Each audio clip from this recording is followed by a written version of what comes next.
Bueno, hola, buenas tardes a todos. Para los que ya nos conocen, que estuvieron en el taller anterior, yo soy Cata de Interac. Les queríamos pedir, antes de comenzar el taller, por favor, si pueden silenciar sus micrófonos y los que no tienen su nombre, por ejemplo, que tienen un número o la marca de su celular, pongan por el chat su nombre, porque luego lo vamos a necesitar y a veces se nos hace difícil saber quiénes son si tienen solo un número o un apodo.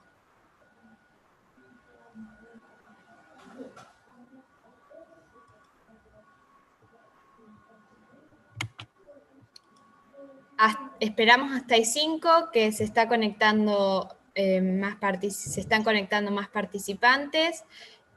Como saben, pueden dejar sus dudas por el chat y luego va a haber un momento para preguntas. Así que esperamos que lo disfruten.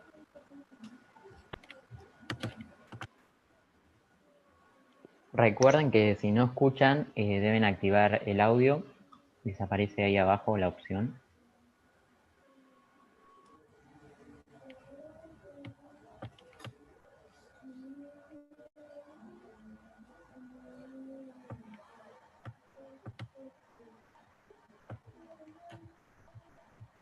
¿Alguno más tiene problema de que no escucha? No.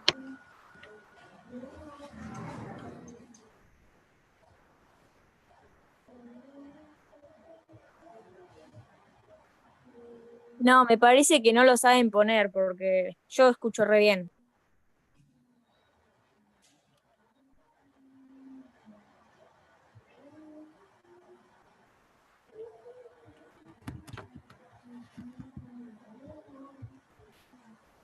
También agradecemos a los que nos están viendo por YouTube, que es la otra plataforma donde estamos transmitiendo, y sepan que cuando termine, si lo necesitan ver otra vez, cuando empiecen a construir su compostera o cuando empiecen a compostar o a hacer su huerta, queda guardado.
Marisol, tenés que colocar llamar. Llamar a través del audio de la computadora, te puedo decir.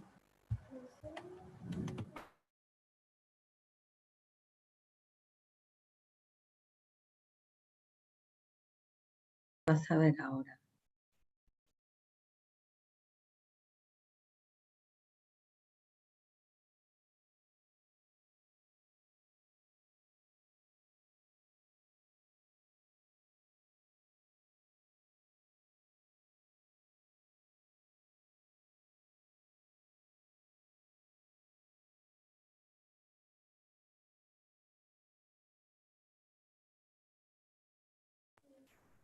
Bueno, para los que recién se están uniendo, en breve comenzamos con el taller.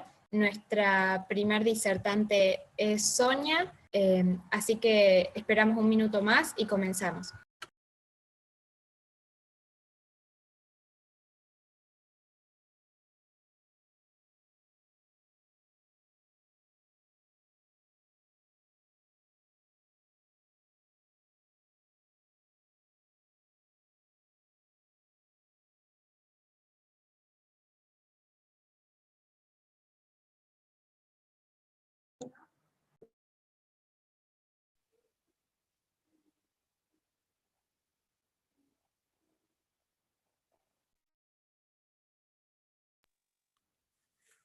Bueno, yo les voy a explicar quiénes van a hablar primero. Bueno, primero van a hablar Sonia y Valeria. Sonia es licenciada en Geología, se abocó en la docencia de investigación en la Universidad Nacional de La Plata y la Universidad Nacional de Salta. Desde el año 2006 trabaja en Bragado como docente en escuelas secundarias y en el profesorado. Desde el 2012 participa como productora orgánica y agroecológica en la Feria de la FAUBA. María Valeria es profesora de biología en el CPT número 26. Dicta Ciencias Naturales y Biología. Además tiene experiencia en compost y huerta domiciliario.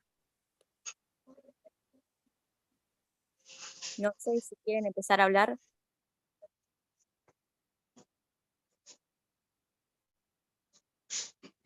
No sé qué hice.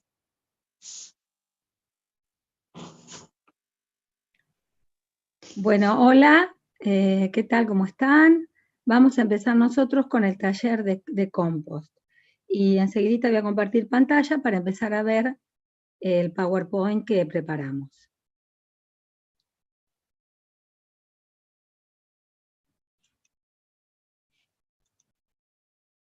Bien, el trabajito que preparamos nosotros es sobre compost y tiene varios temas. El primero es la importancia del compost en Bragado, el compostaje en pila y el lombricompuesto, que voy a hacer algunas explicaciones yo personalmente.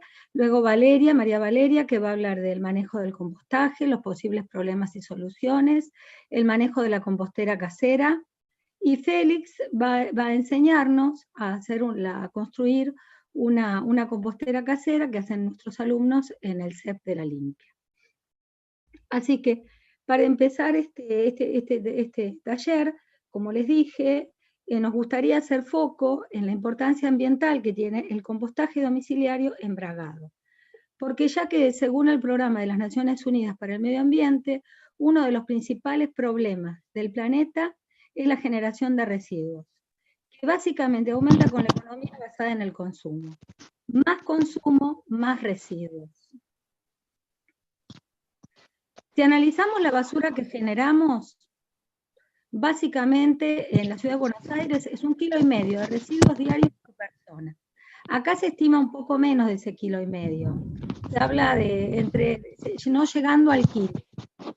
Y analizamos la bolsa de basura que tiramos a la calle, tenemos un 50% de orgánicos compostables, que ahí están los desechos de jardín y de la cocina, un 25% de rechazo, que se llama, es decir, envases, pañales, cosas que prácticamente no se pueden reciclar, es decir, la basura que juntamos cuando barremos, y luego hay un 25% de esa basura que sí es posiblemente reciclable, donde tenemos papel, cartón y distintos plásticos, e inclusive el vidrio.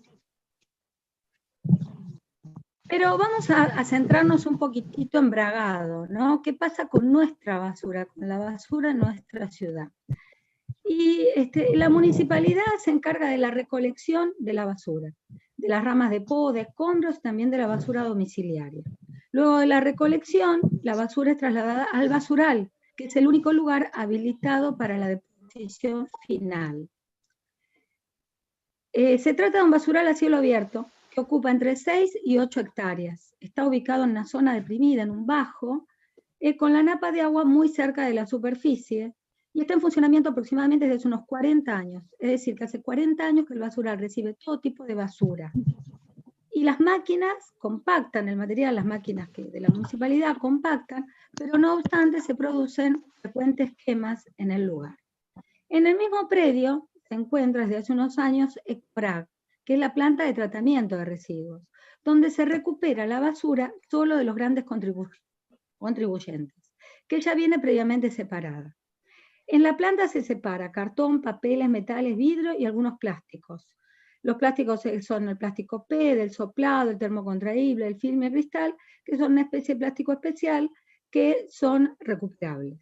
Allí se arroja la basura de toda la comunidad en el basural, ¿no es cierto? Y hay maquinarias que, como les dije, la compactaban. La propuesta de la OPDS, que es el organismo de control, es cerrar todos los basurales a cielo abierto, Pero bueno, hay que tener alternativas posibles para poder abrir otro, ¿no es cierto? Porque si no es cerrar uno y abrir otro.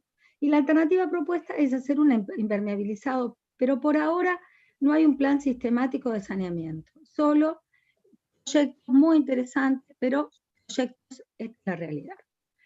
En cuanto a la planta, las bolsas entran a un tromen, a una máquina especial que las rompe, y los operarios, los trabajadores de la municipalidad, separan, porque la basura viaja en una cinta, y van seleccionando los materiales que se van a entregar a las pymes recicladoras. Es decir, que la planta separa y recupera los materiales que van a formar parte, sí o sí, de la economía circular. No otros materiales que no forman parte de la economía circular no son recuperados. En Bragado, la mayor parte de nuestra basura va al basural, y a microbasurales clandestinos, que hay muchos, y que son permanentemente erradicados por el municipio.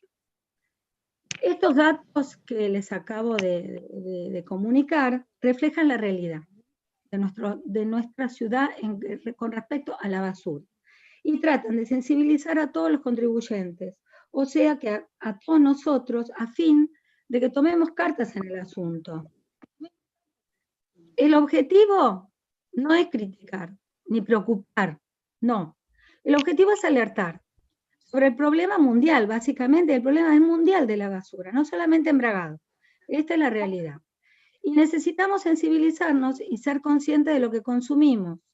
Porque miren, durante muchos años nos enseñó a comprar, a consumir, que hay que comprar, que hay que consumir, y evidentemente vamos a tener que desandar el camino, y pensar y que tenemos que caminar hacia un comportamiento ambiental responsable y generar participación activa. Porque la verdad es que no estamos, fíjense en esta imagen de abajo, esto es Copenhague en Dinamarca. Miren qué increíble planta recicladora que hay en Copenhague. Pero nosotros estamos en Bragado, gente.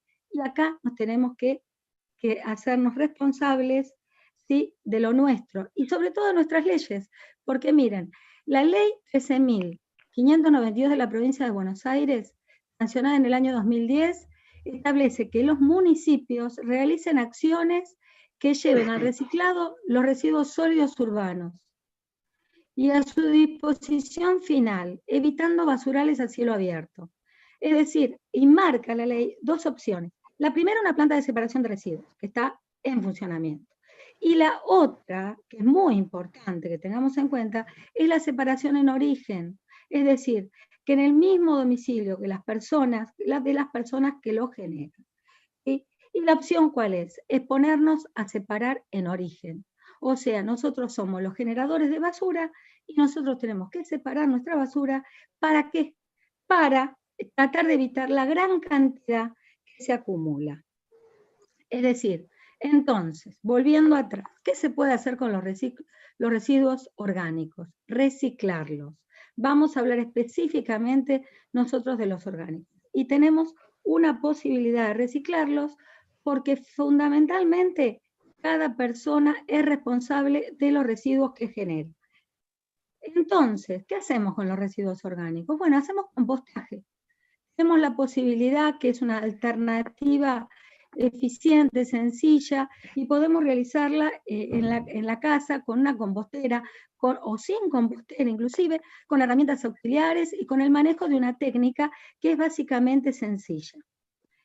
Esta técnica no hace más que mirar a la naturaleza. La naturaleza también hace un compostaje natural. Bueno, nosotros tenemos que mirar a la naturaleza y también realizar exactamente lo mismo. ¿Para qué? Para obtener un sustrato homogéneo, grumoso, que tenga olor a tierra mojada, olor a bosque le decimos, que sea estable y que sea libre de fitotoxicidad, es decir, que sea libre de agentes patógenos. Entonces, para eso vamos a tener herramientas, ¿sí? Y tenemos que pensar las herramientas que tenemos y la disponibilidad. Fíjense, miren, hay para todos los gustos. Es más, hay composteras y compostaje para cada uno de nosotros, porque hay muchas posibilidades. Por ejemplo, fíjense las primeras composteras, que son composteras de departamento, ¿no? Solamente en un par de macetas o en una única maceta se puede compostar en un lugar pequeño, con pocos residuos y prácticamente sin residuos secos. Después, miren, tenemos una variedad increíble de composteras muy lindas, que dependen de cada estilo de vida de las personas que la pueden adoptar o diseñar. Inclusive tenemos el compostaje en pila, que también es muy interesante. Entonces, sabiendo que podemos compostar, que tenemos que tener material, que el material del que vamos a disponer va a ser material seco, de los árboles que se caen, material que corto cuando corto el pasto, y material que sale de mi cocina, que después Valeria les va a explicar bien cuál es lo que hay que usar y qué es lo que no hay que usar. Entonces, vamos a ir a explicar un poquitito el primer tipo de compostaje, que es el compostaje en pila. ¿Qué es esto? Esto es hacer una pila. Para eso, ¿qué tengo que hacer? Tengo que tener previamente mi material ya preparado, porque la pila la armo de una sola vez.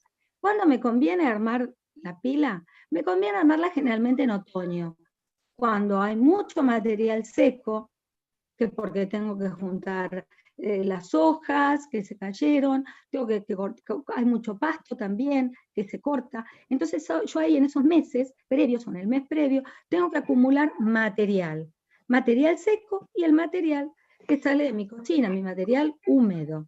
Bien, y entonces voy a necesitar tres partes de seco, que es el carbono, y una parte de nitrógeno. Eso es lo que yo tengo que considerar para hacer mi pila. ¿Y cómo voy a armar la pila? Voy a disponer en la parte de abajo de la pila, primero ramas más gruesas, que van a ser como un tejido, como un filtro donde va a empezar a caer lo que está arriba, y luego voy a empezar a poner las pilas de material de lo que junté de mi cocina, que vine acumulando. En este caso tengo que acumular un mes por lo menos. Tengo que acumular, entonces voy a hacer capas, estratos de material seco y de material húmedo, material seco y material húmedo, y finalmente arriba voy a poner pasto para sellar la compostera y cuidarla. Cada capa lleva riego, ¿sí? Cada capa lleva riego. Y lo que también se puede hacer, y es muy interesante, ponerle en el medio un palo que va a ser el aireador, que va a hacer que penetre aire y que penetre también la humedad que va a ir surgiendo. ¿En qué lugar la tengo que poner la compostera? En un lugar húmedo, en un lugar más bien oscuro, ¿sí? Y aparte, ¿qué pasa con esta compostera? Levanta temperatura. Yo arranco una temperatura ambiente y voy a llegar hasta los 60, 70 grados, en el que va a actuar distintas fases, y esas fases van a hacer que los distintos organismos actúen para descomponer y obtener un compost de muy buena calidad. Este compost es un compost excelente y de muy buena calidad. Bien. No nos olvidemos que como un sistema de cultivo está la organoponía, que directamente trabaja con el compost, generalmente armado en pilas. Así que es una muy buena opción para quienes tienen lugar, para quienes tienen mucha materia seca y para quienes tienen paciencia para armar esa pila que está el 30% de ese material se convierte en el compost de excelente calidad. Bien. Vamos a pasar un poquitito al lombricompuesto entonces. El lombricompuesto también es una opción increíble. ¿Quiénes van a trabajar? Van a ser Eisenia foetida, que es la lombriz californiana, que aprovecha todo tipo de alimentos, ¿sí? Todo tipo de alimentos que nosotros le tenemos. Este tipo de metodología es especial para cuando no tenemos materia seca. Entonces, permanentemente durante todo el año vamos a ir agregándole el material de la cocina. Generalmente nos conviene trabajar con módulos, y la tasa de reproducción de las lombrices es de 1 en 16, es decir, que cada 3 meses se duplica la población. Son increíbles estos animalitos, Es muy interesante también el cuidado, por supuesto que necesitan cuidado, necesitan humedad, necesitan temperatura, necesitan oscuridad, no les gusta mucho ni el calor ni mucho el frío, hay que protegerlas y mantenerlas semicerradas. Hay composteras especiales para ellos y si no también se puede cavar una calicata y tenerlas en tierra, porque mientras estén alimentadas no se van. Bien. ¿Qué va a pasar con la compostera domiciliaria? Es otra opción, que es la que les va a enseñar Félix a hacer y María Valeria les va a explicar cómo funciona. Pero también, desde el punto de vista estético, tenemos un montón de posibilidades. Es decir que en donde tenemos que apuntar y tener en claro es en las proporciones. En las proporciones. Una pila necesita 3 partes de residuo de jardín y una parte de residuo de cocina. La compostera, la semicerrada, necesita 2 partes y una. Y una compostera, un lombricompuesto, necesita menos cantidad de materia seca. Entonces, el manejo tiene que ser importante. Y aparte, lo bueno es que uno puede hacer compostaje mixto. Puedo aplicar la técnica mixta. Es decir, por ejemplo, durante el invierno, yo tengo la compostera de lombrices y cuando viene el verano me armo mi compostera en pila.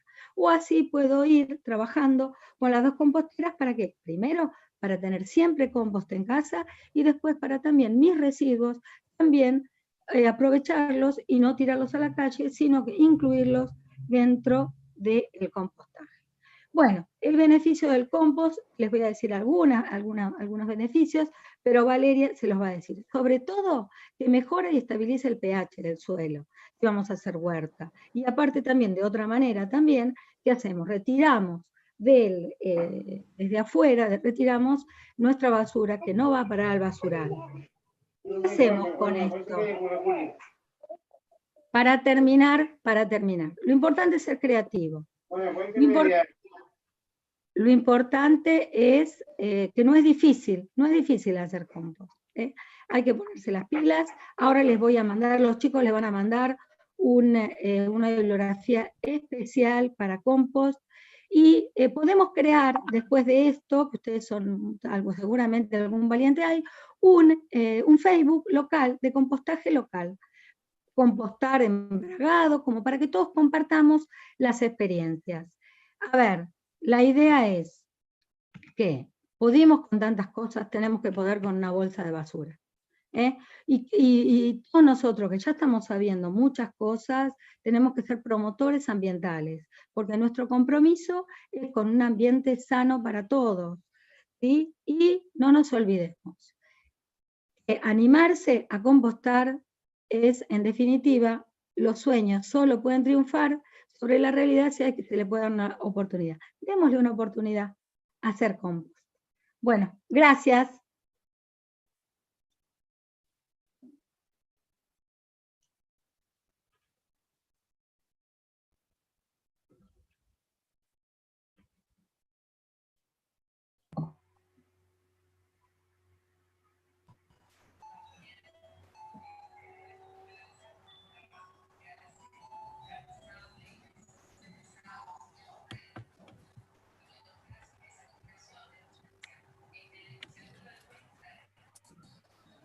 A continuación va a hablar Valeria, que también es docente del CPT,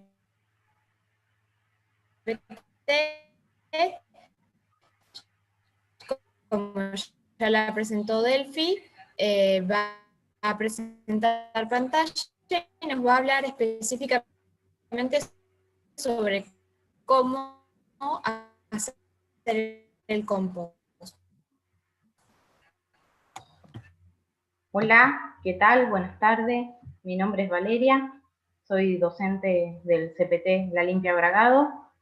Bueno, voy a comenzar a hablarles un poquito, tampoco no quiero ser reiterativa. Vamos a hablar a retomar un poquito de lo que dijo nuestra compañera Sonia acerca de la cantidad de basura que generamos por día. Aproximadamente En Bragado estamos generando casi 1 kilo de basura por persona por día. Si nosotros lo multiplicamos por la cantidad de personas que conviven con nosotros, la verdad que es muchísimo. Pero lo bueno de esto es que el 50% de ese material, de esos residuos que nosotros producimos, se trata de material orgánico. Bueno, ¿qué podemos hacer entonces con estos materiales orgánicos? Es compostarlos, es decir, transformarlos, ¿sí?, en un abono natural, en un abono fértil, que luego le podemos dar muy buenas utilidades. Bien, ¿qué es lo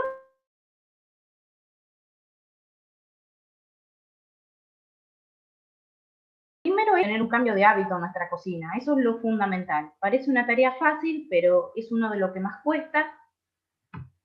Perdón, ¿se escucha bien? Bien, Sí, perfecto. continúo. Esto parece algo muy sencillo, pero es una de las tareas por ahí más difíciles, es decir, cambiar el hábito y vamos a comenzar a separar nuestros residuos. Bien, ¿qué es lo que vamos a utilizar en nuestro compost? ¿Cuál va a ser la materia húmeda que vamos a sacar de nuestra cocina? Yerba mate, saquitos de té, saquitos de café, restos de cualquier verdura, fruta o hortaliza, cítricos, cáscaras de huevos, ¿sí? Esos, digamos, son los que son los más aprovechables para el compostaje. Obviamente, ¿cuáles no van a ir? Material que no sea biodegradable, ya sean latas, botellas, papeles de color, ¿sí? El papel de color con tinta no se puede reciclar, restos de comida, restos de carne, huesos, ¿sí? Esta es la tarea más, digamos, fundamental para obtener un buen compost. Es decir, debemos separar sí o sí nuestros residuos de esta manera. Bueno, cuando iniciemos nuestro compost, vamos a utilizar dos componentes fundamentales. Vamos a tener la materia húmeda por un lado, ¿sí?, que es todos aquellos residuos que provienen de la cocina, y la materia seca, que como dijo hoy Sonia, el otoño es una de las estaciones fundamentales para poder recolectarla. Bien, esta materia seca está formada por las hojas secas, ¿sí?, y el pasto. Yo en mi casa puedo cortar el pasto y lo que debo hacer es amontonarlo y dejarlo que se seque, porque para poder compostar debe estar sí o sí seco. Y en la compostera que vamos a hablar ahora, en la preparación del compostaje, siempre vamos a tratar de respetar que cada 2 partes de materia seca, agregar una parte de materia húmeda. Esto es para obtener una buena calidad de compost.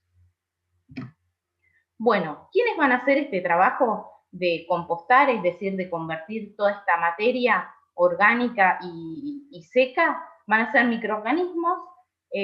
Tenemos entre ellos los hongos y las bacterias que se van a encargar de convertir todos esos residuos en un abono natural.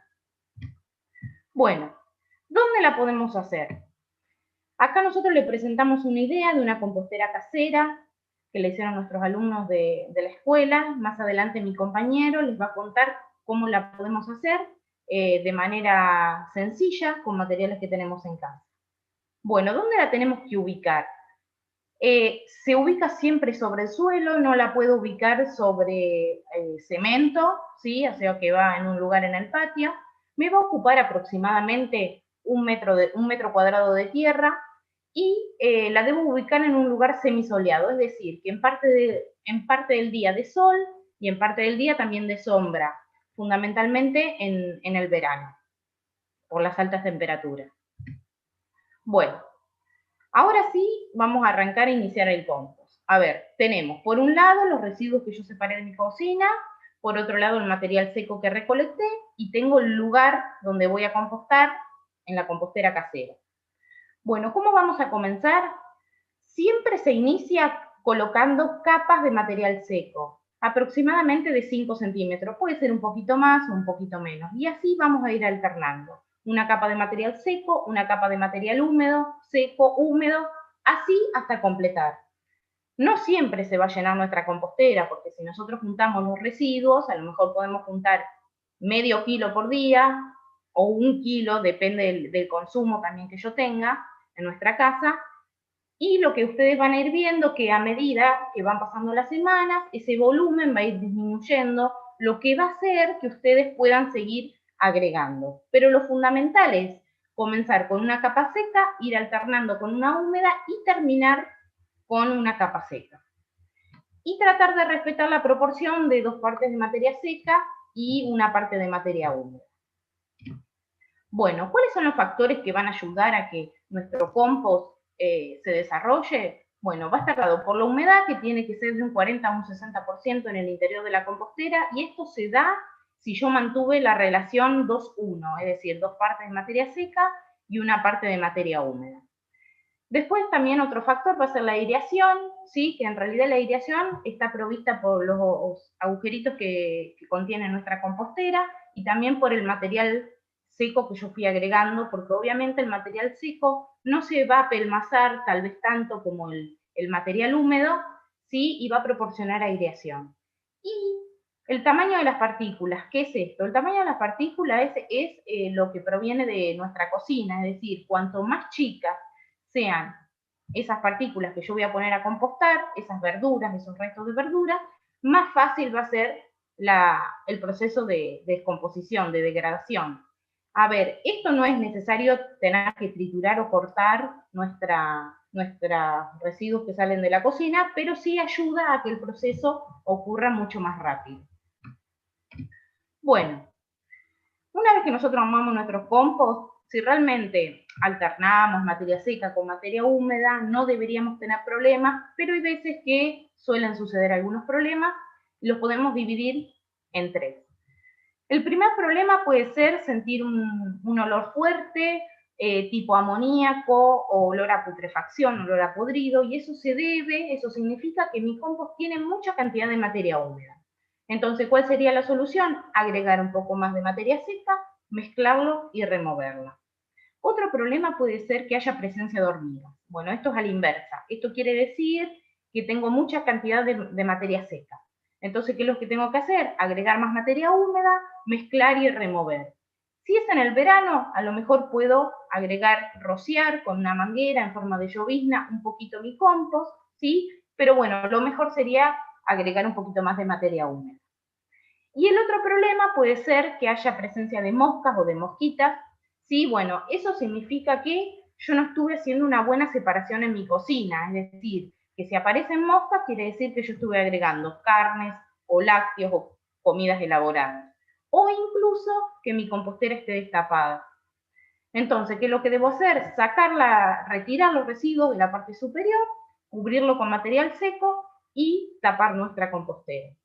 Si nosotros respetamos, primero, separamos bien nuestros residuos en la cocina y tratemos de respetar la proporción 2 partes de materia seca, 1 parte de húmedo, estos problemas no van a ocurrir, pero bueno, hay veces que pasa y acá tenemos la solución. Bueno, ¿qué es la cosecha? La cosecha significa cuando mi compost está listo. ¿Cómo voy a saber yo? Bueno, puedo levantar mi compostera en la parte inferior, tomar un puñadito, ¿sí?, del material, olfatearlo, tiene que tener un olor agradable, un olor a tierra de bosque, ¿sí? Y al presionarlo no tiene que estar demasiado húmedo, tiene que tener una determinada humedad. Bueno, con respecto al tiempo, el tiempo de la cosecha del compost obviamente va a ser dependiendo en la época del año que yo lo inicié. En el invierno el proceso de compostaje, debido a las bajas temperaturas, va a tardar un poquito más, entre 4 o 6 meses, y en el verano es un poquito más rápido, de 2 a 4 meses. En esta compostera, que más adelante mi compañero les va a explicar, aproximadamente entran 80 kilos entre material seco y material húmedo, ¿sí? Y la proporción es, como dijo hoy Sonia, cada 100 kilos de materia a compostar se van a cosechar 30 kilos de compost. O sea que nuestra compostera, en esta compostera casera que les vamos a presentar ahora, más o menos van a obtener entre 20 y 22 kilos de compost. Bueno, ¿dónde podemos utilizar nuestro compost? A ver, el compost es un abono orgánico natural, ¿sí?, que yo lo puedo aplicar en mi huerta, en mi jardín, en macetas de plantas interiores o de plantas exteriores, y aproximadamente se calcula de 2 a 3 kilos por metros cuadrados. Esos son los lugares donde lo podríamos utilizar. Bueno, para ir terminando, Muchísimos motivos para compostar. Como dijimos al principio, reduce nuestra basura hasta un 50%, hasta la mitad. Eso la verdad que es fundamental. Transformamos nuestros residuos orgánicos en fertilizante, en un abono natural. Disminuimos la emisión de gases contaminantes en los vertederos. ¿Por qué pasa esto? Porque, como hoy decíamos, si nosotros no separamos la basura, toda esta basura, o sea, lo orgánico junto con el material no degradable, van a parar a basurales a cielo abierto, se acumula, ¿sí? Y libera gases contaminantes, es decir, porque no recibe el tratamiento que recibe dentro de nuestra compostera. Y obviamente, al reducir mi basura un 50%, voy a estar reduciendo costos de servicio de transporte en los residuos. Muchísimas gracias. Bueno, ahora va a seguir hablando Félix Marco. Él es técnico mecánico nacional y a su vez es profesor del CPT número 26 de la Limpia y la Escuela Industrial. Con 20 años de experiencia en la docencia, dicta estas materias: taller rural y desarrollo local. Buenas tardes para todos, ¿cómo les va? Yo soy Félix Marco, soy profe de la Escuela Técnica y del CEP 26 de la Limpia, y con mis alumnos diseñamos una compostera sencilla con materiales reciclados. Ahí mi compañera les va a pasar el PowerPoint y yo voy a empezar a decirles lo que necesitamos.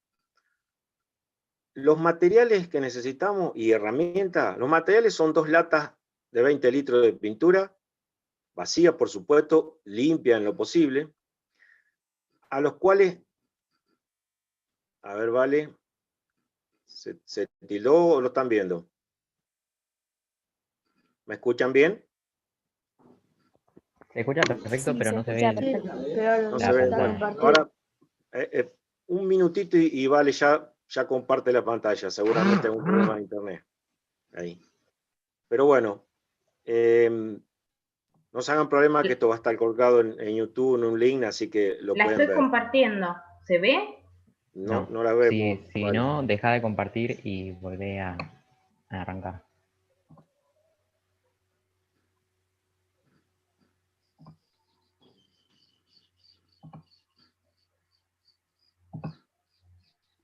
Ahí están los problemas de internet seguramente.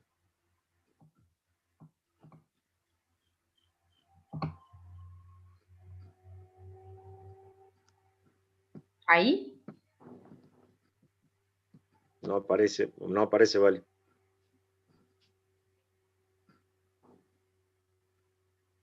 Quizás Catalina lo tengas vos y lo puedas pasar. Bueno, creería que para no perder tiempo se los puedo explicar, ¿no? ¿No, chicos?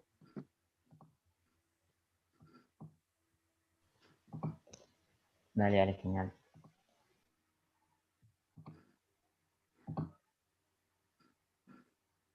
No aparece. Ahí está, vale. La Ahí copita, está. vale. La copita. Bien, ahí sí. Ahí estamos con la imagen y la explicación. Los materiales que necesitamos son 2 latas de 20 litros, una sola de las tapas. Necesitamos como herramienta una sierra caladora o sierra de mano y un taladro.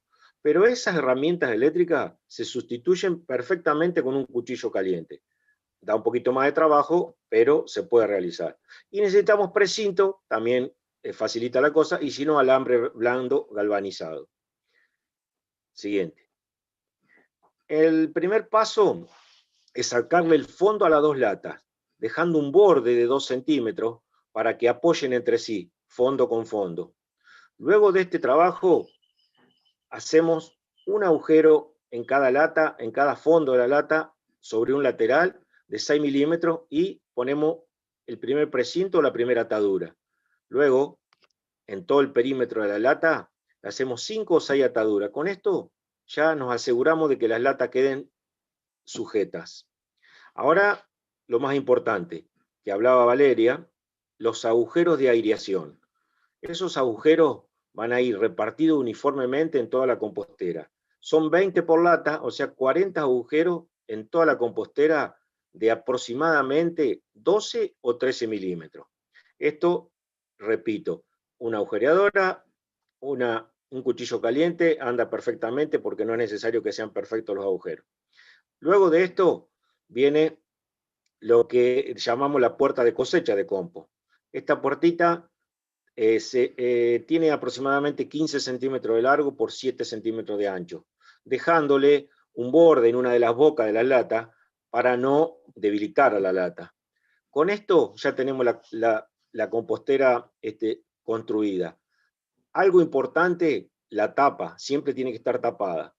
Viene la pintura, que ahí lo están viendo que lo están haciendo los chicos del CEP, y la promoción de la compostera. A continuación, dándole las gracias, por supuesto, a ustedes, chicos, y a la gente que nos está escuchando, les dejo un videíto de la compostera que funciona en mi casa, donde saco un compost perfecto. Muchas gracias, saludos para todos.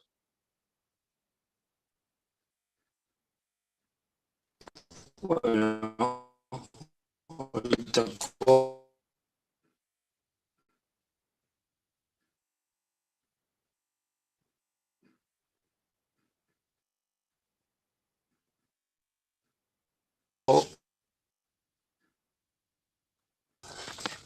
sacar un poco el compost.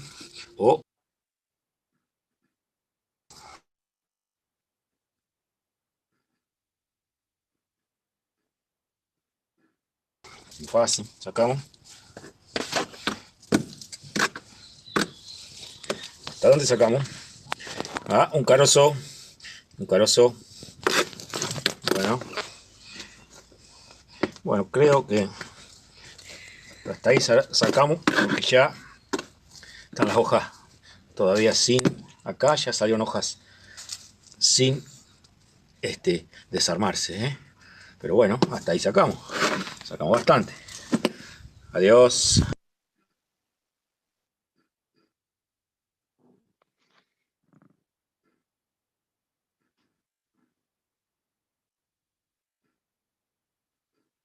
Muchas gracias, Félix. Ahora Delphi va a presentar a nuestra cuarta oradora.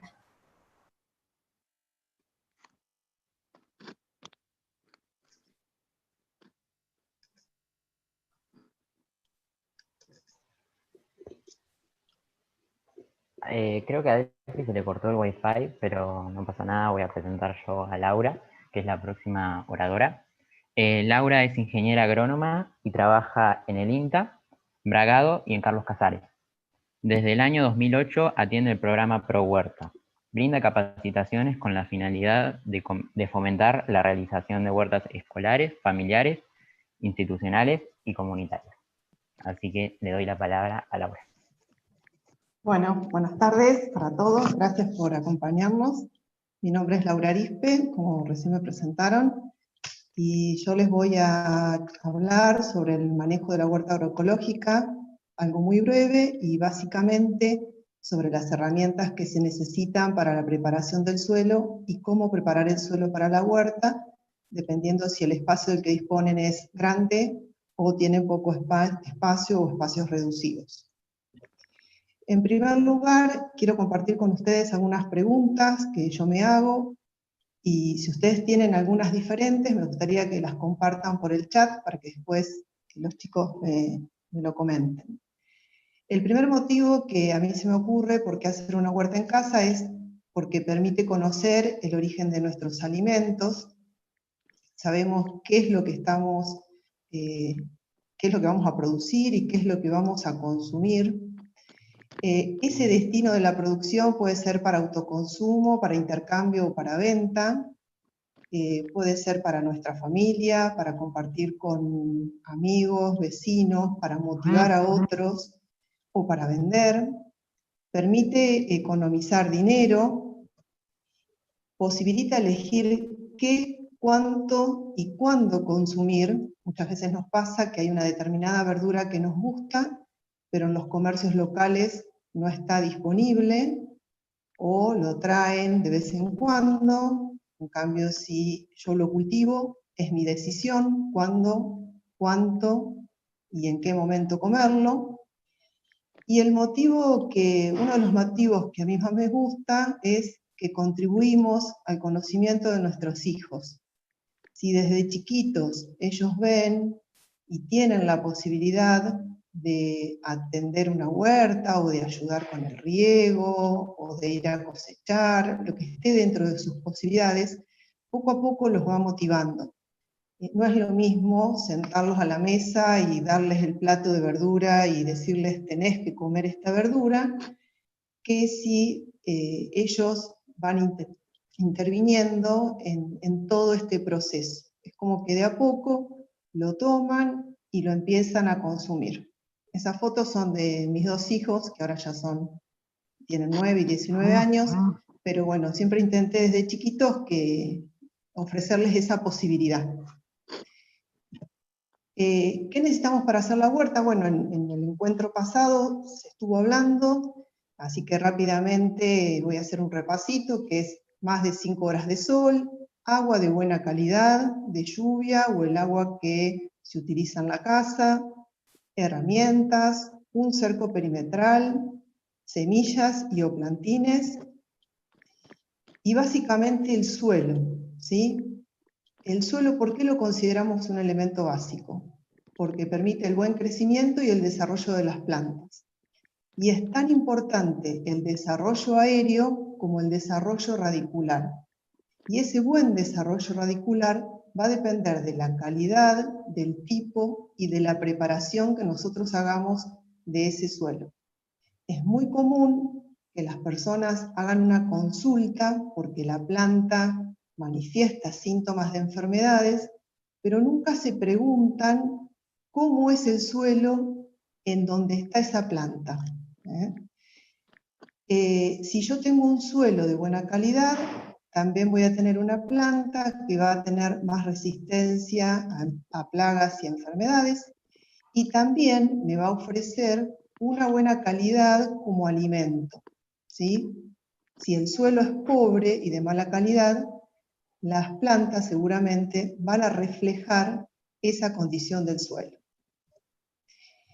Básicamente, un suelo ideal estaría compuesto por un 45% de minerales, un 5% de materia orgánica, agua y aire. Fíjense que el agua y el aire ocupan un 50% del volumen del suelo. Con esto, ¿qué quiero mostrar? Que el suelo no es algo compacto. El suelo está conformado, la mitad del suelo está conformado por poros, o debería estar constituido por poros. Y esos poros van a estar dados de acuerdo al tipo y tamaño de las partículas y a cómo se van ordenando las partículas del suelo. Dentro de esos poros va a circular el agua, el aire y van a crecer las raíces. También el suelo es un organismo vivo, porque en él habita una macrofauna, una mesofauna y una microfauna. Dentro de la macrofauna y la mesofauna encontramos lombrices, bichos bolitas, tijeretas, arañas, hormigas, que son los que inician la descomposición de la materia orgánica. Van a triturar la materia orgánica. Y luego van a entrar en acción la microfauna, que son todos los microorganismos, los que no podemos ver a simple vista, como hongos, bacterias, actinomicetes, etc. Estos microorganismos, ¿qué van a hacer? Van a poner a disponibilidad del suelo los nutrientes que se liberan de la materia orgánica. ¿Por qué se agotan los suelos? El primer motivo es repetir año a año un mismo cultivo. Es muy común, como se ve ahí en la imagen, que hay personas que nos dicen, yo en ese espacio siempre pongo el tomate. Es muy común escuchar que sucede eso en las huertas. Entonces, fíjense, ahí en la imagen se ve cómo año a año empieza el suelo a disminuir su cantidad de nutrientes y a empobrecer la calidad de esa planta. También de hacer un uso continuo del suelo sin reponer fertilidad. Hasta recién estuvimos escuchando cómo hacer el compost, la importancia que tiene el compost, y esa es una manera de reponer fertilidad, que ahora un poquito más adelante voy a retomar el tema. Y también algo muy común que vemos en todas las huertas es trabajar el suelo al descubierto. Se usa mucho la técnica de carpir y de desmalezar, dejando el suelo descubierto, y eso hace que, por ejemplo, la gota de lluvia impacte sobre el suelo y rompa los poros, que el sol reseque la superficie de la tierra y se resquebraja, como se ve acá, y el viento sopla y erosiona y barre la parte superficial, que es la más rica en nuestros suelos. ¿Cómo cuidar el suelo? Bueno, una forma es hacer las rotaciones. Acá le vamos a pedir a los chicos que compartan el link, un link que está asociado con la rotación de los cultivos, y también que compartan el planificador de ProHuerta, porque una forma de planificar, de rotar, es hacer la siembra de acuerdo a la familia a la que pertenece cada especie, a la familia botánica a la que pertenece. Eso ustedes no lo van a poder recordar de memoria, pero el dato está en el planificador. Entonces, en la parcela que yo hago en otoño-invierno, en primavera-verano, tengo que cambiar de familia botánica cuando vaya a sembrar. Si no tienen el planificador para consultar, otra forma es pensar de acuerdo al órgano de consumo o al tipo de planta. Es decir, por ejemplo, en otoño-invierno pongo una leguminosa, que se caracterizan por fijar el nitrógeno atmosférico del suelo. En primavera-verano pongo una hortaliza de fruto. En otoño-invierno pongo una hortaliza de hoja. Y en primavera-verano roto con una de raíz. Y siempre, en cada una de las campañas, para mantener la fertilidad o para poder aumentar la fertilidad, voy a abonar con el compost que estuvieron preparando recién Sonia, Valeria y Félix, en una proporción que puede ser de 1 kilo o 2 por metro cuadrado o una capa de 2 centímetros. Otra forma de cuidar el suelo es siempre mantenerlo con cobertura. En la naturaleza, generalmente, el suelo no está descubierto. Y si está descubierto, siempre hay alguna especie que tiende a colonizar y protegerlo. Entonces nosotros lo que tenemos que hacer es imitar a la naturaleza y cubrirlo. Puede ser con pasto seco, como se ve en la imagen de acá arriba, puede ser con chipeado de poda de madera, puede ser con viruta de una carpintería, en fin, de acuerdo al material que ustedes dispongan, siempre tratar de protegerlo. Recuerden que esa protección es para evitar el impacto de la gota de lluvia, para evitar la erosión por el viento y también para evitar que, por ejemplo, en el verano el suelo tome demasiada temperatura, ¿no? Y no haya que estar regando tan seguido. Otra forma de cuidar el suelo es saber manejar el riego. El riego debe localizarse en las raíces del cultivo que nosotros queremos o pretendemos cosechar. Fíjense, esto es un riego muy común que se ve en las huertas, esto que son plantas de tomate, y se hace un riego por surco. Ustedes miren esta imagen. Toda esta agua que se puso en este surco fue pensada para regar este tomate. Yo ahora no puedo interactuar con ustedes, pero si estuviera en la charla les pediría opinión. A ver, ¿toda esta agua va a ir 100% para este tomate? No. Va a ir una parte, la va a aprovechar las raíces del tomate, otra parte se va a infiltrar y va a ir para la napa, y otra parte va a regar todas estas especies no deseadas. Entonces, ¿qué pasa? La gente riega de esta manera y a la semana siguiente, como tiene mucha maleza, se dedican a carpir. Y se convierte esto en un círculo vicioso.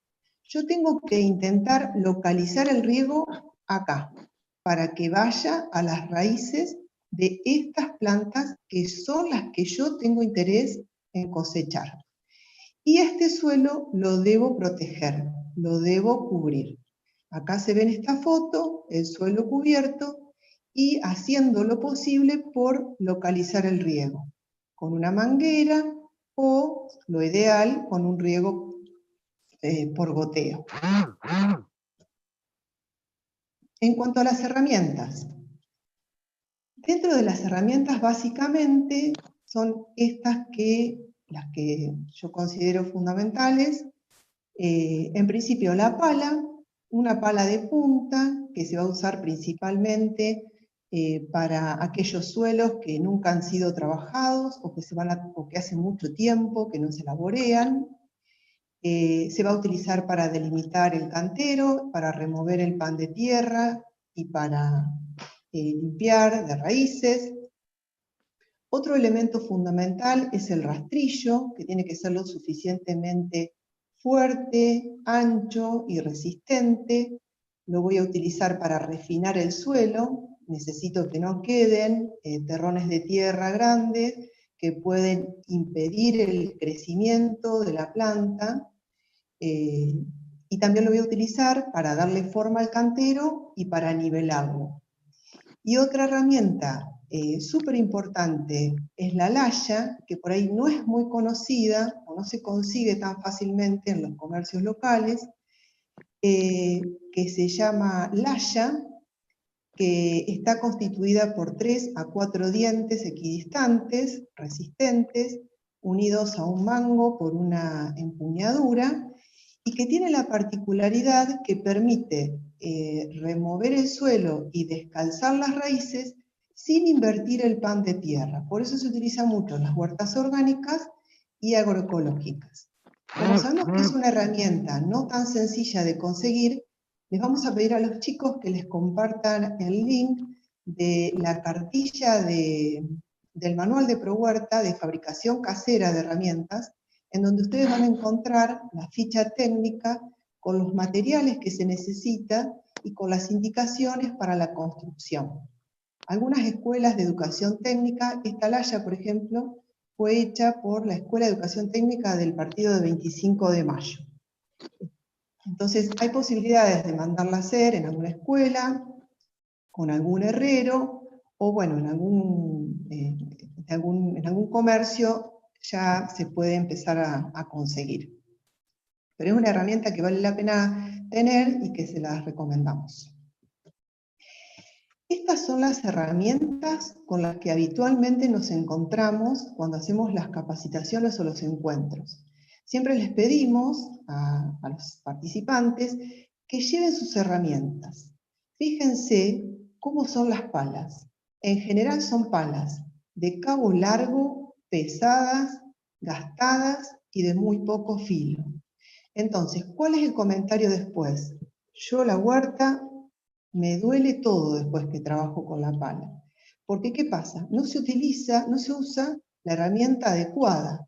La pala para la huerta tiene que ser de buen filo y tiene que ser una pala liviana. Fíjense, como les mostraba en la imagen anterior, ya hay alguna marca que tiene la pala etiqueta verde para la huerta, etiqueta naranja para otros usos. Y la pala y la laya debe llegar el cabo a la altura de la cintura de la persona. Y lo que es la azada, por ejemplo, y el rastrillo, el cabo debe llegar a la altura de la vista de la persona. ¿Con esto qué quiere decir? ¿Estas herramientas se pueden utilizar? Sí, por supuesto que se pueden utilizar, y queremos y necesitamos que ustedes hagan la huerta con la herramienta que tengan disponible. Pero también es importante que sepan y que conozcan a qué herramienta deberían apuntar. Si alguno tiene la posibilidad de comprar o de cambiar la herramienta, sepan qué hay en el mercado y qué es lo que tienen posibilidades de comprar. Otro tema importante es la limpieza de la herramienta. Después de cada uso se le puede pasar un cepillo de acero o, si deciden lavarla, asegúrense que se seque bien al aire y al sol para que no se oxide, porque el óxido es el peor enemigo de las herramientas. Hay otras herramientas que se utilizan para huertas más grandes, como puede ser el motocultivador, alguna sembradora manual, algún tractor chiquito con otros implementos, pero esos se utilizan en huertas ya más de tipo comercial o de tipo comunitario. Respecto a la seguridad para el trabajo, siempre es importante proteger las manos, los pies y la piel. Por favor, trabajen en la huerta con calzado adecuado, que puede ser zapatillas, botas de goma, guantes para proteger las manos.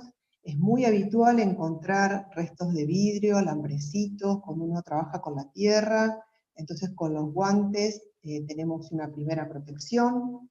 También puede pasar que tengamos una pequeña herida en las manos que no la consideremos importante, pero al entrar en contacto con la tierra puede causar alguna infección. Entonces siempre después de terminar el trabajo en la huerta, un buen lavado de manos con agua y jabón.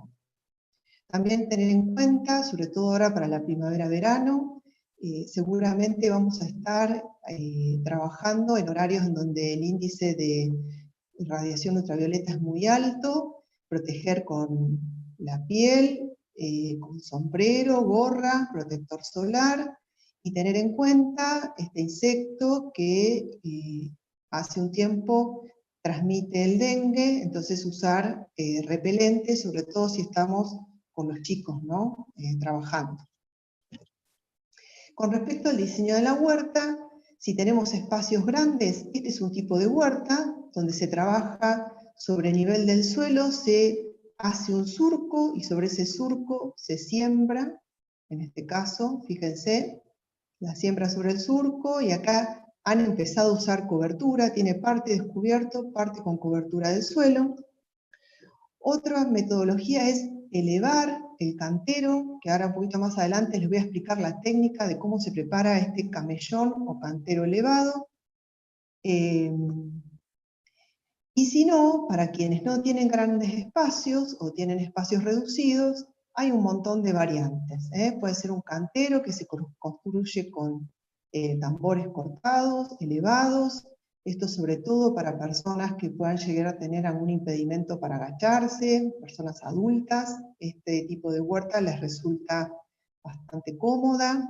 Para quienes tienen poco espacio, en macetas. Fíjense qué linda combinación. Esto es una maceta que tiene una planta de albahaca y abajo aprovechamos y sembramos rúcula. Siempre tengan en cuenta, donde crece una maleza o una especie no deseada, puede crecer también una especie de interés para mi consumo. Entonces, yo en vez de dejar esta maceta con una planta de albahaca y dedicarme todo el tiempo a sacar todas las especies que crecen acá y que no son de mi interés, ¿qué hago? Siembro una especie que a mí me interese consumir. Y si no, otra opción es hacer un bancal como se ve en esta imagen. Otra opción es hacer una huerta vertical. Fíjense, esto es una huerta en donde se reciclan y reutilizan distintos tipos de recipientes, un neumático, una maceta, bidones. Esto es una huerta vertical que se hizo en una escuela. Fíjense la cantidad de recipientes que han reutilizado. Y si no, también a veces nos suele pasar que tenemos espacio en nuestra huerta, pero el suelo no es de calidad para sembrar. Puede ser, por ejemplo, que tengamos un terreno que proviene de relleno, o puede ser que ese suelo sea bajo, por ejemplo. Entonces yo lo que puedo hacer es empezar a delimitar espacios, con por ejemplo ladrillos para la construcción, o maderas, tablones, con lo que ustedes tengan disponible, empezar a hacer el reciclado de los residuos, como estuvieron explicando hasta recién los chicos, y ahí mejorar ese espacio, ese suelo, y tener un lugar para tener variedad de cultivos, ¿sí? Estas son otras opciones para espacios reducidos. Ahora hay mucha variedad de macetas. Yo puse esa foto, pero ustedes van a un vivero y van a encontrar gran cantidad de posibilidades. Reciclar algún tanque de agua. Esto es una lata que encontré de tomate triturado que utilizan en las pizzerías o roticerías. de 8 kilos, algún neumático, baldes. Acá le vamos a hacer la competencia a Félix. El balde en vez de la compostera lo vamos a utilizar para hacer la huerta en espacio reducido. Es otra posibilidad. Y también el sustrato que vamos a utilizar para este tipo de recipientes le vamos a tener que prestar más atención. Va a tener que, como es un suelo, un espacio más limitado, vamos a tener que asegurarnos que ese suelo sea suelto, poroso y de buena calidad. Por eso van a ver que en los viveros hay alternativas para mejorar ese suelo, como se ve ahí en la imagen, ¿no? Alguna bolsa de tierra fértil, alguna perlita, o bien, si ustedes no quieren ir a comprar este tipo de sustratos, la tierra que hay debajo de un monte, perfectamente la pueden utilizar para mejorar la tierra de la maceta. Yo no sé cómo voy con los tiempos, y todavía tengo un ratito más. Les voy a explicar rápidamente el método para armar el cantero elevado. Esto fue una huerta que se hizo en el campito del Instituto Agrotécnico de Bragado.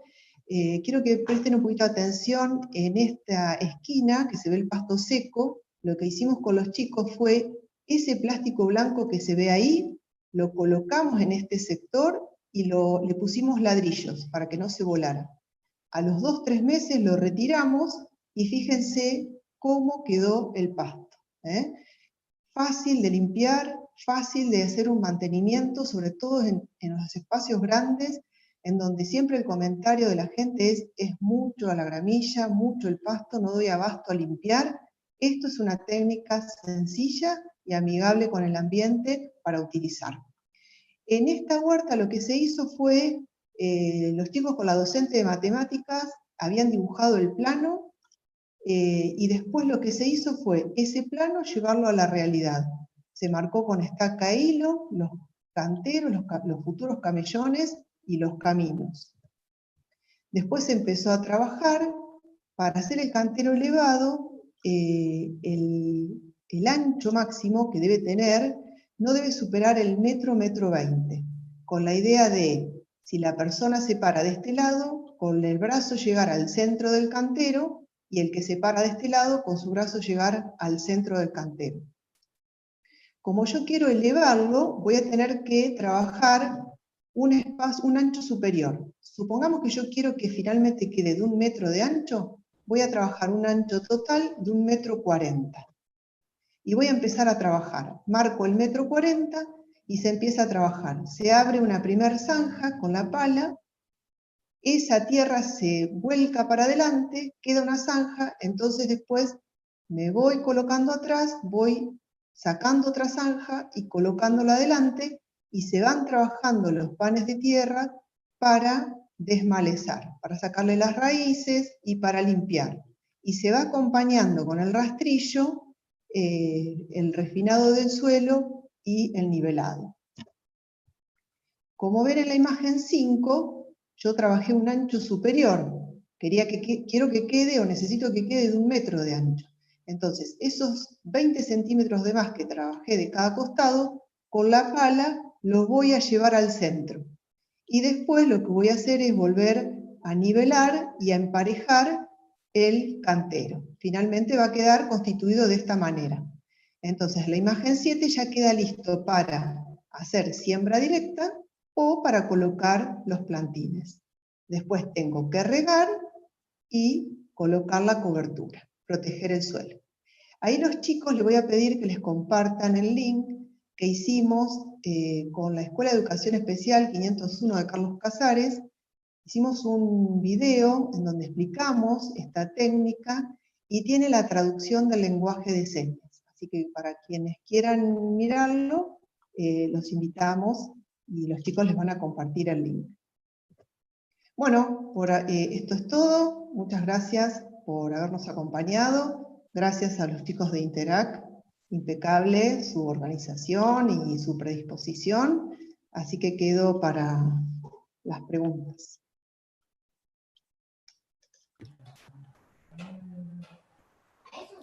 Bueno, tenemos pocas preguntas. Primero quiero hacer un comentario. Las primeras preguntas dijeron que no sirve separar cuando hablaba Sonia, ya que la basura se junta toda en el camión. Eso no es cierto porque, como habló Sonia, en Ecobrag, que es la planta de separación de residuos, se separan los residuos. Así que si ustedes separan sus residuos, los pueden alcanzar a la planta, que después les pasamos la dirección, y ahí no se mezclan. Bueno, aparte de eso... ¿Puedo decir algo? También. Sí, sí. No. Lo que pasa es que en la municipalidad hoy no se hace un compostaje municipal. Entonces, vos separás los residuos, sí podés separar los plásticos, los vidrios y los cartones, pero el compostaje no se hace a nivel municipal. Por eso lo que pide la municipalidad es que se haga compostaje casero. Entonces, vos separás el compost casero y lo tenés que compostar en tu casa, hoy por hoy. No hay ningún otro plan, pero esperemos que se armen proyectos, otros proyectos, como para que haya un compost municipal. Pero hoy por hoy, vos llevas el compost separado, o sea, los materiales orgánicos a la municipalidad y los tira a la basura común. No los recicla, no hace compostaje. Eso es lo que yo dije. ¿Está bien? ¿Entendió eso? ¿Yo puedo decir algo?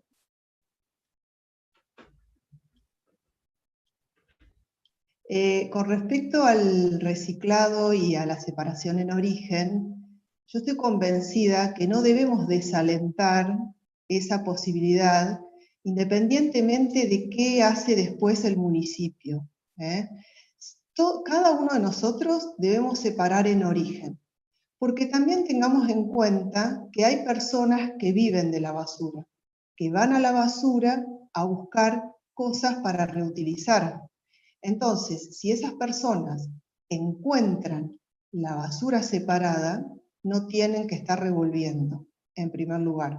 Y en segundo lugar, no tenemos que desalentarlo, porque si tenemos la posibilidad que cambia la gestión o por algún motivo deciden que se va a empezar el reciclaje, la población está preparada. Pero si el municipio decide empezar a reciclar y tenemos que empezar a enseñarle a la población a separar, se pierde mucho tiempo en eso. Entonces, yo lo que les recomiendo, lo que les sugiero, o lo que me gustaría, es que todos separemos en origen. Después queda en manos del que sigue qué es lo que va a hacer.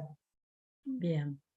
No, lo interesante, perdone, lo interesante sería que separemos en origen, como dice Laura, lo orgánico lo entremos a casa y nos desafiemos a hacer el compost, todos podemos hacerlo, y que por otro lado, lo que es reciclable, lo separemos para que la municipalidad lo pueda trabajar. Eso, digamos, es lo que tenemos que hacer. Ojalá que en breve se avance un poquito más, que creo que todas las gestiones municipales es lo que quieren, y que se haga un compost municipal o otro tipo de proyectos, y que podamos sacar la bolsita esa con el compostable y que se lo puedan llevar y reciclarlo. Bueno, siguiente pregunta. Una persona puso que hace su compost en una bolsa de arpillera. Si está bien, si qué le recomiendan. Contesto yo, a mí personalmente me parece re bien. Me parece que no hay una sola técnica y me parece que hay que tratar de encontrar cada uno según sus posibilidades. Sí, la bolsa de alpillera sirve tanto para hacer lombricompuesto como para contener el compost. Es muy buena opción. Siempre hay que respetar las proporciones que lleva el compost que vamos a hacer. ¿Para qué? Para obtener un material libre de fitotoxicidad. Entonces, mientras se mantenga esa proporción de húmedos y secos, es muy valiosa la bolsa de arpillera. Y otra pregunta para Laura es, ¿por qué es recomendable no remover el pan de tierra?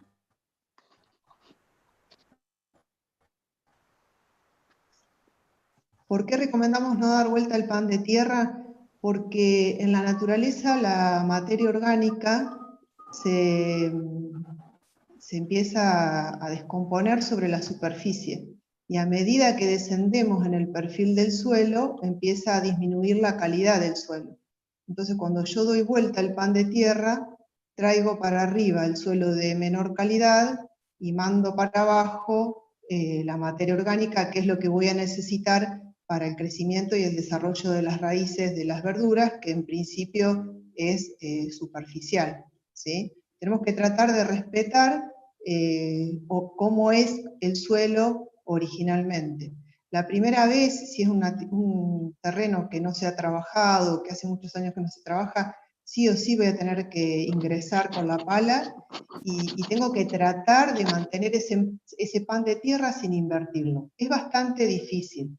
En las fotos ustedes ven que se logra al principio, pero después la gente por ahí se empieza a desconcentrar y está como muy incorporado agarrar la pala y dar la vuelta al pan de tierra. Es un mecanismo que lo tenemos todo incorporado, rápidamente hacemos eso. Pero bueno, si nos concentramos, lo podemos hacer, y si no, una vez que la primera campaña trabajó con la pala, la segunda ya puedo entrar con la laya, y mantener el trabajo con esos 3-4 dientes que lo que hacen es descalzar las raíces y no invertir el pan de tierra. La última pregunta creo que fue resuelta, pero por las dudas, es de YouTube y dice, ¿se puede hacer un pozo directamente en la tierra y tirar parte de la basura orgánica? Si debe ser así, ¿cuál es la profundidad que conviene hacer el pozo?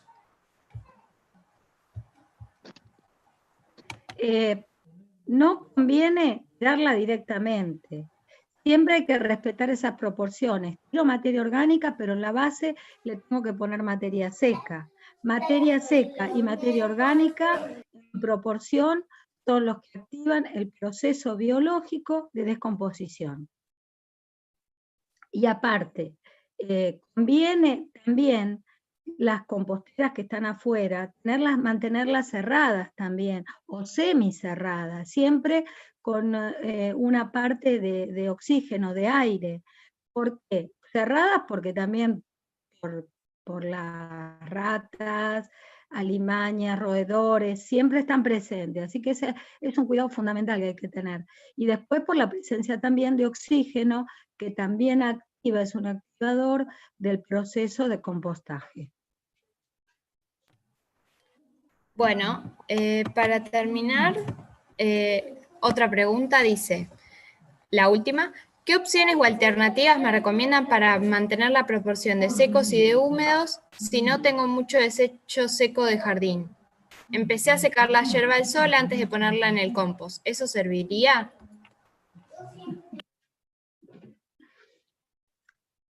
Sí. Sí, eso contaría como seco, pero en esos casos lo que conviene, por eso yo hablaba de un sistema mixto, de tratar de, durante el invierno que no hay materia seca, de hacer lombricompuesto. Las lombrices no necesitan tanta materia seca. Entonces lo que me conviene hacer es, cuando tengo materia seca, la guardo, la voy como teniendo reservada para ir incorporándola. Pero la compostera de lombrices no necesita tanta materia seca. Entonces puedo optar por otra posibilidad.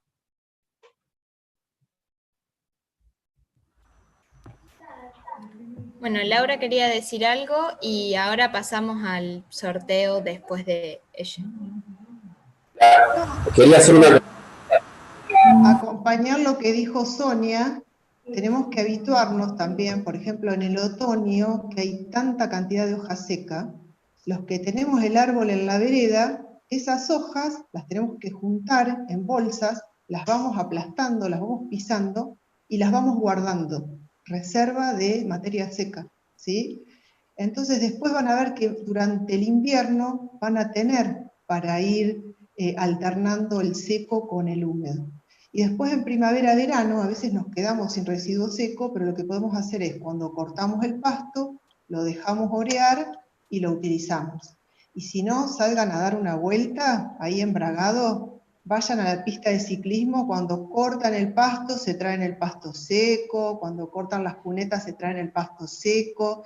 La gente, hay mucha gente que se nota que tiene parques y sacan las pilas de pasto hermosas a la calle, a la vereda, levantan el pastito y se lo llevan. Van a ver que ahora van a empezar a detectar esas cosas y les va a dar ganas de juntar y llevárselo. Hay formas de poder ir rebuscándonos. Si alguno conoce a alguien que tiene campo, después que cosechan el trigo, se traen pasto seco, algún fardo, algún resto de rollo. Hay opciones como para ir siempre buscando. Yo quería hacer una consulta, perdón, porque hice una pregunta y la verdad que me gustaría saber qué opinan. ¿Puedo?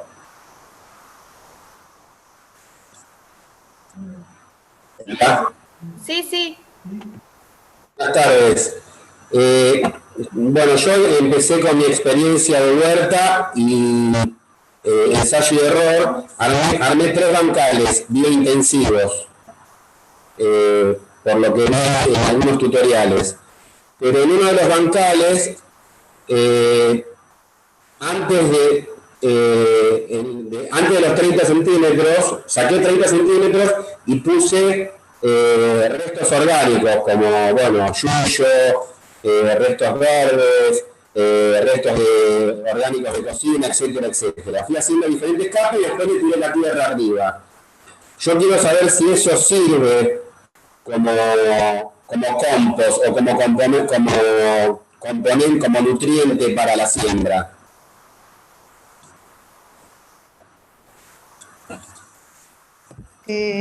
¿Respondo yo? Sí. Sí, eso sirve, pero el bancal se trabaja a más profundidad, por lo menos a 60 centímetros. Hay que sacar una capa mayor de tierra y ahí colocar residuo seco y residuo húmedo. Y después, es bastante trabajoso el bancal, pero tiene la ventaja que después queda el suelo muy bien preparado y tiene muy buenos resultados, como esa foto que yo mostré, es un bancal que habían hecho en una huerta comunitaria en Los Toldos. No sé si alcanzaron a apreciar lo hermosa que estaban esas verduras, pero era un bancal que habían hecho con los chicos. Da bastante trabajo al principio, pero bueno, vale la pena. Lo que pasa es que hay que trabajarlo a más profundidad. A mí me quedó mucho más elevado el suelo después. También, puede ser, claro. Pero después con el tiempo el suelo se va como asentando, ¿no? ¿Pero es preferible eso o es preferible preparar el compost aparte y cuando voy a sembrar pongo el compost que preparé?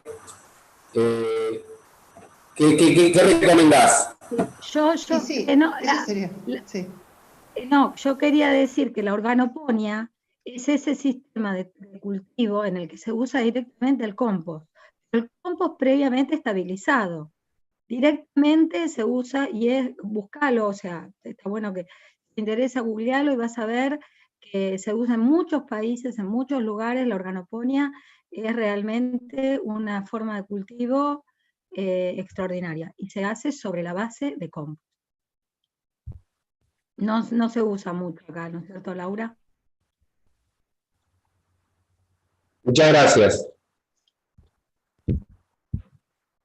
Bueno, genial. Terminando la ronda de preguntas, vamos a pasar con el sorteo.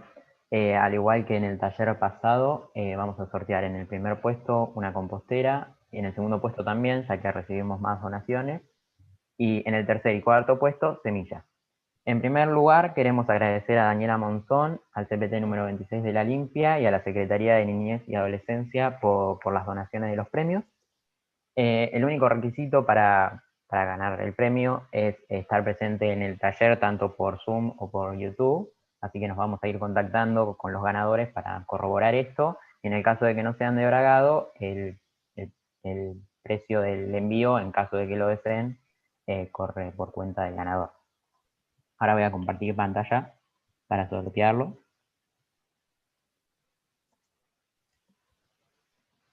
Avísenme si se ve.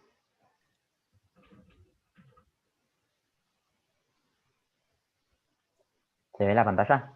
Sí, se ve. Genial. Bueno, vamos a sacar una lista de 10 ganadores como hicimos la vez pasada. Los primeros 4 serían los ganadores y después en orden, en el caso de que no hayan estado presentes, van a ser los que reemplacen al que no estuvo presente. Acá, como ven, están la lista de todos los inscriptos de este taller, así que vamos a sortearlo.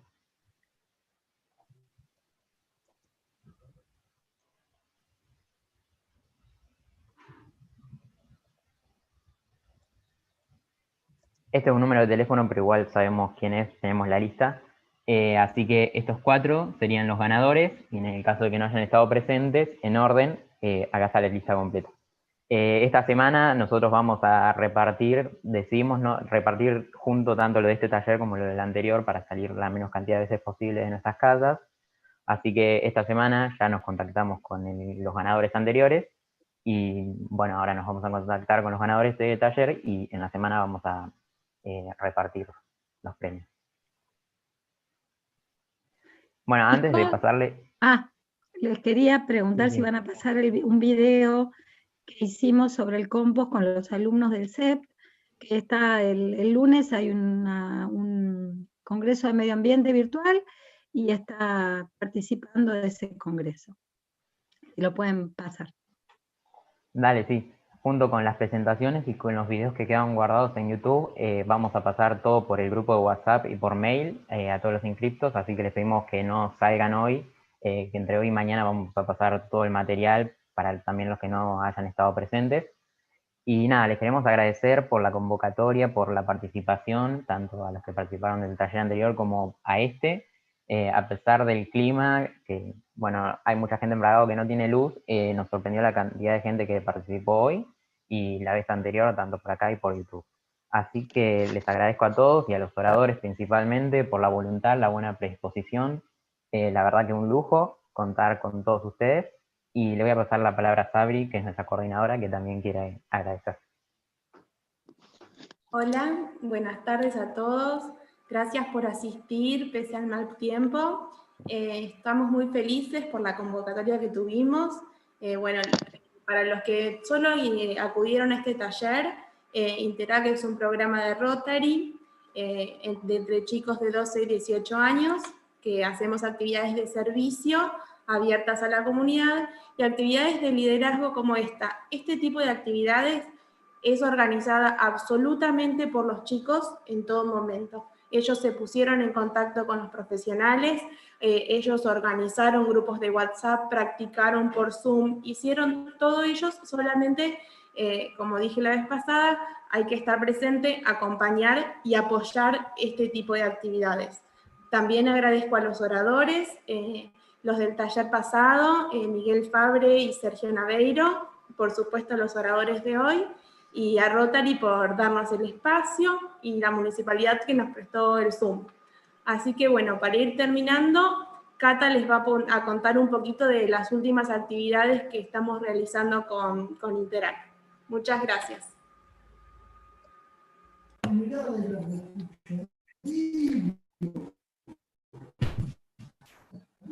Bueno, yo soy Cata, les pedimos que nos sigan en nuestras redes, que son Interac Bragado en Facebook y en Instagram, para enterarse de lo que venimos haciendo.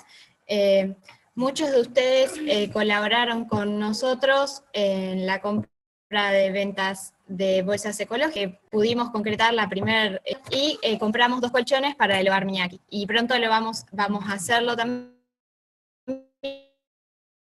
con el hogar de niñas y el hogar de jóvenes, Centro Juvenil.